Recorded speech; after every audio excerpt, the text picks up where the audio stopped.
Hi there, Phil from parkerlings.com. I hope we find you well today. Now, summer, at long last, as you'll see behind me, is definitely here. Now, we've been having temperatures of up to 37 Celsius over the last few weeks, and that's about 98 Fahrenheit. Absolutely lovely. But it has been hot enough that we've had to go indoors for a little while, get ourselves a nice cold drink with some ice or maybe a beer, and of course, being over here, air conditioning all over the place. That's fantastic. We can cool down, then off we go back out again. However, what about our fur babies, Anna and Elsa?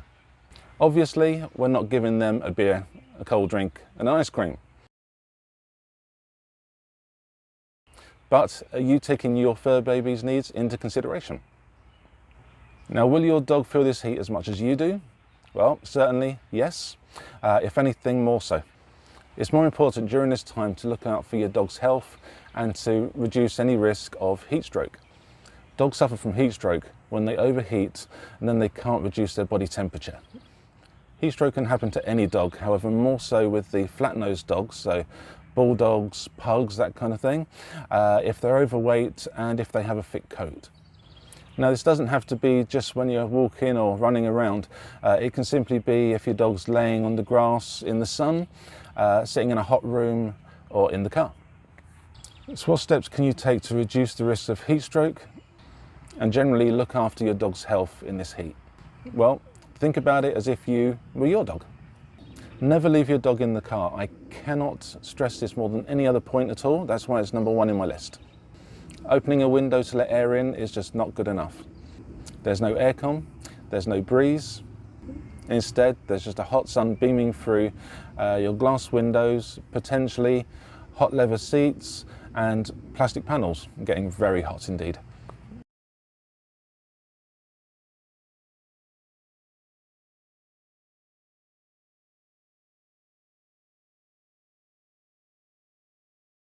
Now, if you do need to take a journey with a dog in your car, turn on the aircon first to reduce the heat in your car.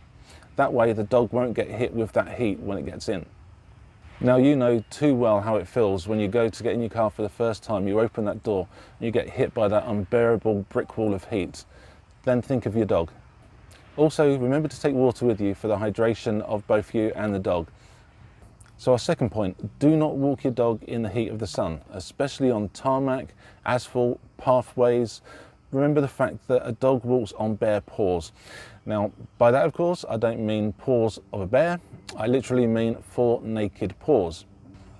Now, you try taking off your shoes and your socks and getting down and walking on all fours on that hot pavement.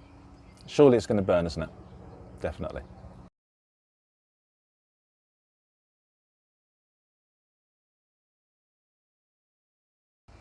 Now, think about it as if you're testing the warmth of a bottle of milk for your baby. Now, would you boil it and then give it to your baby without checking it first? I don't think so. So instead, walk your dogs in the early morning and the evening, and during both those times the temperature is lower, so the dog will enjoy that. The other thing you can do, you can take walks in nature reserves or country parks where there's bound to be overhead cover from trees, and you'll also have a cooler ground because of the coverage.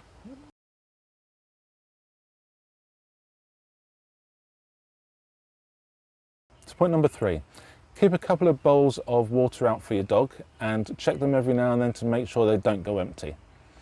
Now, just think that when it's hot, you go indoors, you grab yourself a nice cold drink, some ice cream, a beer, something like that. Remember that a dog cannot do this. They can't open the fridge up, they can't unscrew the bottle cap to your Coke. Well, not that I've seen anyway, but just remember how your dog is. Over to number 4, freeze your dog's food. Now, dogs like our Anna and Elsa, they love carrots.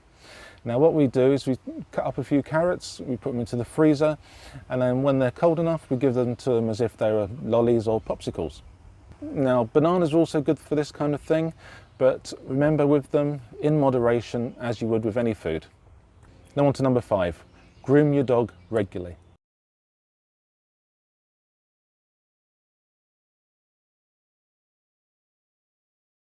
Think about how warm it is when you're walking or running around in your sweaty t-shirt. Now think about it as if you're running around wearing a fur coat from your head to your toes.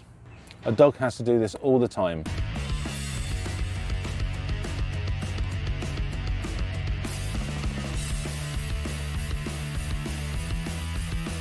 It has no choice. It cannot take its coat off. Now think of that fur coat again. Great for winter, awful for summer. So to number 6 then. Summer means barbecues. Now you're going to have your friends and family over. You're going to often see the odd piece of sausage, or if your dog's extremely lucky, a little piece of steak being fed to them under the table. However, be aware of underlying dangers to your dog. Discarded food can cause serious problems to your dog. As an example, while dogs can eat corn, they should never be given corn cobs because they can't digest them. They can cause choking and worse. Also remember that certain barbecue foods like onions are also toxic to dogs, so be careful what you give to them.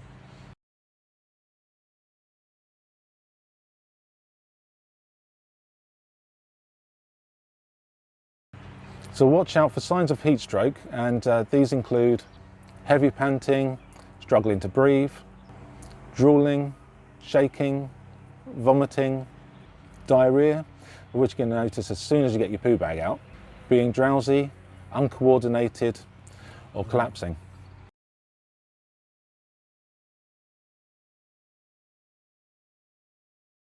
Now, if your dog is experiencing any of these symptoms, make sure you call your vet immediately and follow their advice.